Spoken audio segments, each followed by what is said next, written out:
அப்போ மதம் என்பது சுயநீதிங்கிறத எப்படி காண்பிக்கிறோம், எப்படி எங்க இதோடைய உருவாக்கம் எங்கன்னு பார்த்தீங்கன்னா, அதே போய் சொல்லுவாங்க மோசே நியாயப்பிரமாணம்னு நினைப்பாங்க. இல்லைங்க, அதுக்கு முன்னாடியே போறோம். எங்க போறோம்னா ஆதியாகமத்துக்கே போக வேண்டியதா இருக்குது.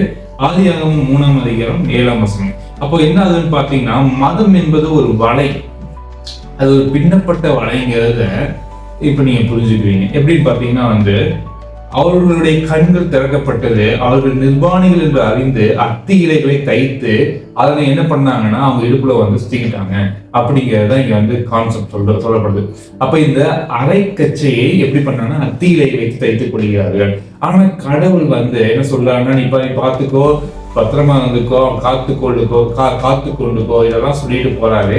அவனை வஞ்சிக்கிறான், வஞ்சிச்சு இவங்களை என்ன பண்றான், விழ வச்சிடறான். விழ வச்ச பிறகு என்ன பண்றாங்கன்னா, நேரா அப்பா கிட்ட போய் என்ன பண்ணணும்னு கேட்காம அவன் கொடுத்த ஐடியாலே இவனுக்கு தெரிஞ்ச மாதிரி என்ன பண்ணிக்கிறான், இவர் அத்தி இலையை தேய்த்து கொள்கிறான்.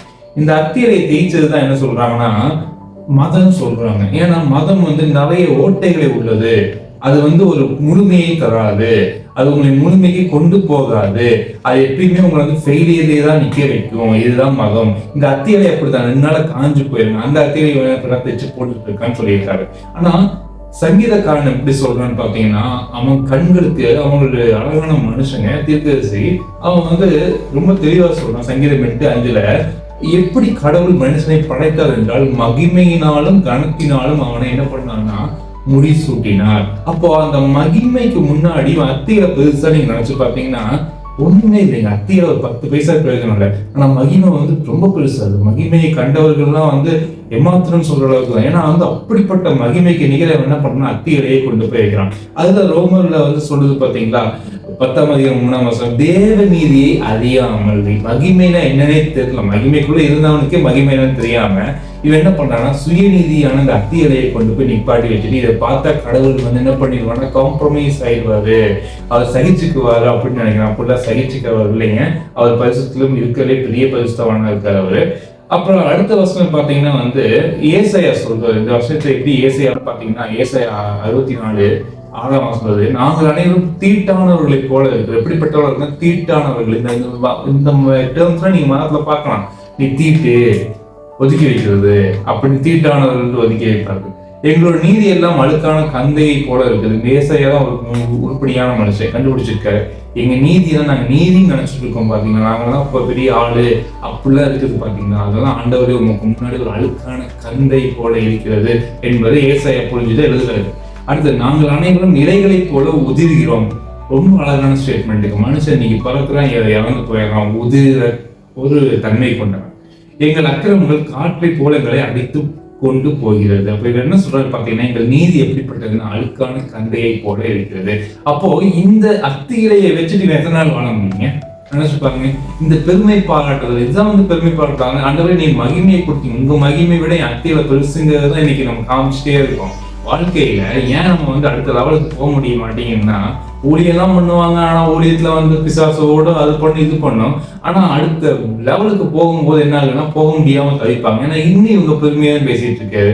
நான் அதை பண்ணனாக்க, இதை பண்ணனாக்க, இப்படி பண்ணனாக்க, அப்படி பண்ணனாக்கும், நான் அதை பண்ணி வச்சேனாக்கா, அங்க போய் முட்டி போட்டனாக்கா, அங்க போய் மொட்டையை போட்டனாக்கும், இத்தனை பேருக்கு அன்னதானம் கொடுத்தனாக்கும், இத்தனை பேருக்கு சாப்பாடு போட்டனாக்கும், இத்தனை பேர் கல்யாணம் நடத்தி வச்சனாக்கும், இத்தனை பேருக்கு காசு கொடுத்தனாக்கும், இப்படியே தாம்பெருமையை பேசி பேசி பேசி பேசி பேசி வருகிற ஆசீர்வாதத்தை என்ன பண்ணுவாங்கன்னா கெடுத்து குட்டிச்சது வைக்கிறது. கடவுளை பெருமையே பேச மாட்டாங்க. கடவுள் தான் நம்மளுக்கு கொடுத்தாரு, அதுல இருந்து நான் தசமா கொடுத்தேன், அதுல இருந்து நான் காணிக்கை கொடுத்தேன், அதுல இருந்து தான் மக்களுக்கு சேவை செய்யறேன், அதுல இருந்து நான் எல்லாத்தையும் செய்யறேன். அந்த மைண்ட கான்செப்டே உங்களுக்கு இல்லாம தன்னையே பிடிச்சிக்கிறது. நான் உபவாசம் தானாக்கும், நான் 40 நாள் உபவாசம் தானாக்கும், அதனாலதான் நாங்க பத்தி அற்புதம் நடந்துச்சு, என்னமோ இவர் 40 நாள் உபவாசம் இருந்துதான் ஏசப்பாவையும் கொண்டு வந்த மாதிரி தான் பேசுவாங்க. அப்படிப்பட்ட ஊழியக்காரர்களையோ விசுவாசிகளே பார்த்தீர்கள் என்றால் தயவு செஞ்சு நகர்ந்து போயிருங்க. ஏன்னா அவங்க உங்க வாழ்க்கையில ஒரு மாற்றத்தை கொண்டு வர மாட்டாங்க. முடிஞ்சா உங்களையும் எடுத்து குட்டிச்சுவராக்கி கடைசி வரைக்கும் உங்களுக்கு கீழே தான் வைக்க பார்ப்பாங்க.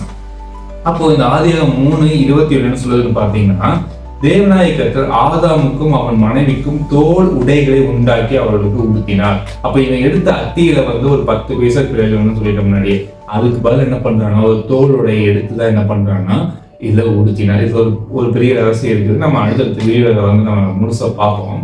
அப்ப பாருங்க, தோல் உடைக்கும் அதே போல அத்தி இலைக்கும் பெரிய வித்தியாசம் இருக்கிறது. அதை நீ காமிக்கலாம்னு இருக்கேன். ஏன்னா தோல் உடை என்பது என்னவென்றால் அதை நீங்க யூஸ் பண்ணிட்டே இருக்கலாங்க. ஆனா இது அத்தியில் அப்படிப்பட்டது இல்லை. நீங்க மறுபடியும் அதுதான் மதம்.